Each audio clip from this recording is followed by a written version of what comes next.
আমাৰ দিনত বিহুনামবিলাকত চব আছিলে মানে প্ৰকৃতি নদ নদী আজিকালি বিহুনামবিলাক হ'লগৈ অকল প্ৰেম হুঁচৰিৰ আচল ৰূপটো কি আছিল আচলতে আজিকালি সব ডেকা চামে খালুং গলুং এইখন লগাব ল'লে এই যে অনিচংটো অকল এই আহোম মানুহখিনিয়ে কৈছিলে এইবিলাক আচলতে বিহু নামত গাব নালাগে কেলে নালাগে এই বিহু নামটো গোটেই পৃথিৱীয়ে মানুহে শুনে ভনী ভনী বুলি মাতো মৰমতে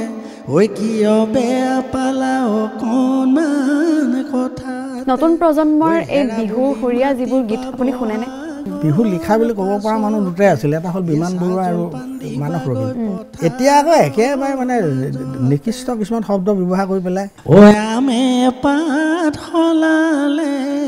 চামে পাত হলালে আমাৰ অসমীয়া কিছুমান মানুহ এনেকুৱা হৈছে বুজা নুবুজা গুলি মাৰি ইংলিছ গান এটা বজালেই হ'ল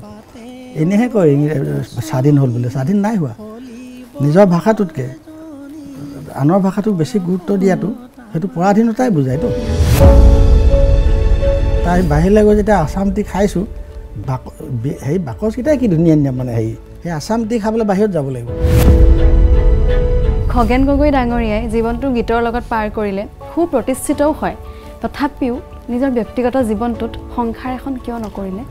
ভাৰতৰ ৰাষ্ট্ৰপতিৰ নিচিনা মানুহো বিয়া নাপাতিলে প্ৰধানমন্ত্ৰীও বিয়া নাপাতিলে আমাৰ লতা মংগেশকাৰেও বিয়া নাপাতিলে ৰতন টাটাইও বিয়া নাপাতিলে আৰু মইনো আৰু কোন কোটা নম্ৰতা প্ৰিয়মৰ সৈতে এণ্ড স্পেচিয়েলছ আজি নিশা 10 বজাত